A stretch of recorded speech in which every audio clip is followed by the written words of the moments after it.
Assalamualaikum warahmatullahi wabarakatuh. Perkenalkan, nama saya Nur Andisa Purwaningsih, NIM 2018-33142. Di sini saya akan menjelaskan tentang diagnosis kesulitan belajar kelas 3 SD. Yang pertama yaitu ada latar belakang. Pengaruh dari pandemik yang menyerang seluruh dunia, tidak terkecuali di Indonesia, memaksa seluruh penduduk termasuk para pelajar untuk tetap tinggal di rumah demi menekan angka pertumbuhan virus COVID-19 atau berkurangnya virus COVID-19. Lalu kegiatan belajar mengajar sudah tidak sama seperti dulu, di mana biasanya pembelajaran dilakukan dengan cara konvensional atau tatap muka. Sekarang semuanya seperti dilakukan secara virtual. Kegiatan pembelajaran pun dilakukan dengan sistem daring atau online yang dilakukan di rumah. Lalu biasanya dengan menggunakan aplikasi Zoom, Google Classroom, Google Meet, dan masih banyak lagi, terasa itu sangat erat dengan kehidupan belajar di tahun 2020 ini. Di tahun 2020, maaf. Lalu tujuan dari pelaksanaan belajar dari rumah ini adalah untuk memastikan pemenuhan hak peserta didik atau siswa untuk mendapatkan layanan pendidikan selama darurat COVID-19.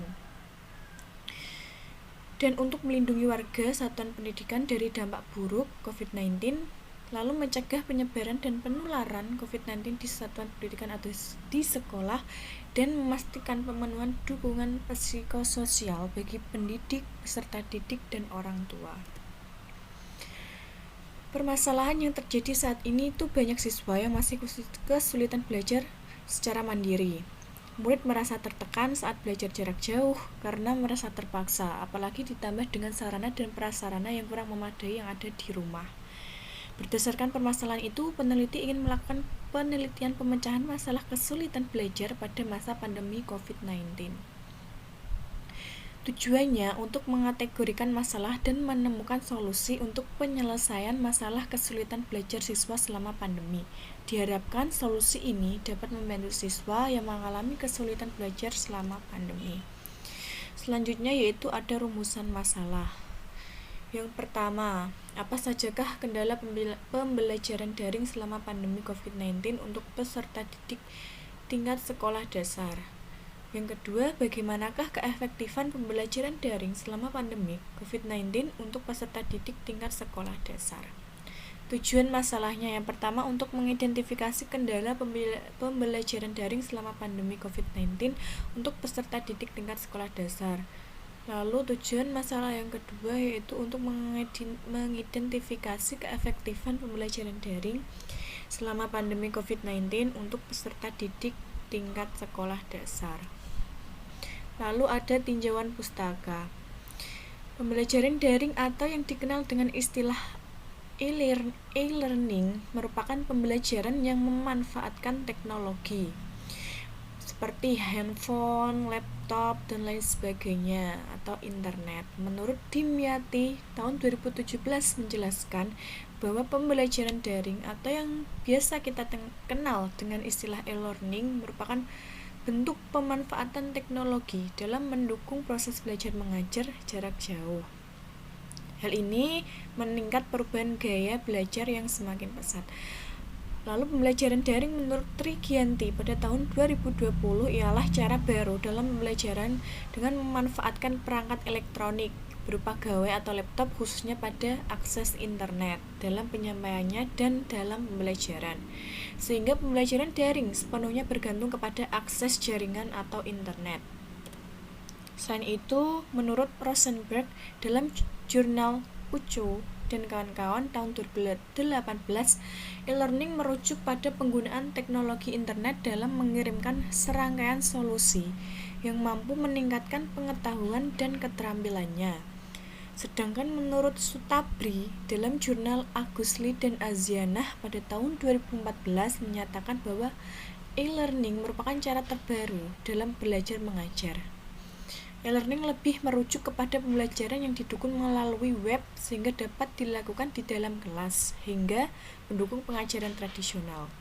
dalam mengakses e-learning dapat dilakukan baik itu di rumah atau di dalam ruang kelas. Juga dapat dilakukan di dalam ruang kelas virtual, di mana semua kegiatan dilakukan online dan pelaksanaan kelas tidak melakukannya secara fisik langsung atau tatap muka. Selanjutnya ada metode penelitian. Penelitian ini menggunakan metode kualitatif dengan pendekatan studi kasus. Studi kasus dilakukan untuk memberikan gambaran secara lebih mendalam tentang fokus permasalahan yang akan diteliti. Responden dalam penelitian terdiri dari 5 siswa dan 1 guru kelas 3 di SDN Kutoharjo 3, Kabupaten Pati.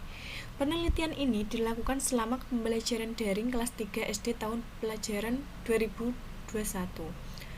Pemilihan responden didasarkan atas laporan atau yang berisi keluhan, serta apresiasi yang diterima guru dari orang tua siswa kelas 3 di SDN Kutoharjo 03. Penelitian ini dilakukan di salah satu sekolah dasar kabupaten yang ada di Pati. Penelitian dilakukan pada bulan September 2021. Penelitian mengambil lokasi di tempat ini karena peneliti sedang melakukan PLP di sekolah tersebut sehingga memudahkan dalam penelitian di saat keadaan pandemi sekarang ini. Selanjutnya ada hasil dan pembahasan.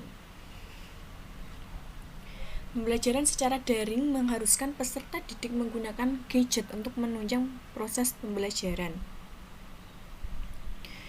Keadaan seperti ini juga didukung dengan orang tua yang kurang memperhatikan proses belajar peserta didik atau proses belajar siswa, sehingga memberikan gadget pribadi kepada peserta didik dapat dijadikan ajang untuk mencari waktu, untuk bermain game online, untuk menonton YouTube yang tidak ada kaitannya dengan pembelajaran misalnya. Game online itu bisa menjadikan peserta didik menunda atau malas mengerjakan tugasnya. Peserta didik juga sudah diberikan gadget pribadi oleh orang tuanya cenderung lebih paham mengenai hal-hal yang lain dapat dilakukan menggunakan gadget mereka sendiri. Bagi peserta didik yang memiliki batasan waktu menggunakan gadget saat pembelajaran tatap maya berubah menjadi menggunakan gadget setiap hari. Nah, untuk melakukan pembelajaran daring diperlukan gadget yang mendukung, di mana semua peserta maupun orang tua peserta didik belum tentu memiliki gadget. Kalaupun orang tua peserta didik memiliki gadget yang mendukung, belum tentu orang tua peserta didik itu maupun peserta didik itu mampu mengakses platform atau aplikasi-aplikasi yang menunjang proses pembelajaran tersebut, yang mana platform itu masih asing bagi mereka karena mereka belum pernah menggunakan platform tersebut. Kebanyakan dari orang tua peserta didik maupun peserta didik itu sendiri hanya mengetahui aplikasi WhatsApp untuk melakukan pembelajaran daring. Sedangkan pembelajaran daring bisa dilakukan dengan menggunakan seperti aplikasi tadi Zoom, Classroom, Google Meet, dan lain sebagainya. Nah, pengerjaan tugas yang dilakukan sepenuhnya di rumah membuat peserta didik merasa tugas yang diberikan oleh guru itu terlalu banyak. Berbeda saat pembelajaran secara tatap muka di dalam kelas, yang mana pemberian tugas diberikan menjadi dua, yaitu tugas diberikan selama pembelajaran di dalam kelas dan tugas diberikan untuk di rumah, dikerjakan di rumah. Padahal tugas yang diberikan kepada peserta didik sama, bahkan tidak jarang lebih sedikit daripada saat pembelajaran secara tatap muka di dalam kelas. Siswa juga merasa sangat jenuh karena selama pembelajaran daring, peserta didik tidak dapat bersosialisasi langsung bersama teman-temannya, tidak bisa bermain-main, tidak bisa mengerjakan secara berkelompok gitu. Lalu pembelajaran secara daring merubah ujian yang seharusnya saat kondisi normal bisa dilakukan secara praktek oleh siswa menjadi hanya mengirimkan video atau foto. Nah, pembelajaran daring ini juga berdampak pada pelajaran yang memerlukan banyak praktek selama proses pembelajaran pada kondisi normal. Biasanya keterampilan yang harus dikuasai peserta didik pada saat pembelajaran menjadi kurang maksimal diterima peserta didik. Pengumpulan tugas juga yang hanya berupa video maupun foto menjadikan guru kesulitan atau kelelahan saat mengoreksi hasil tugas dari siswa.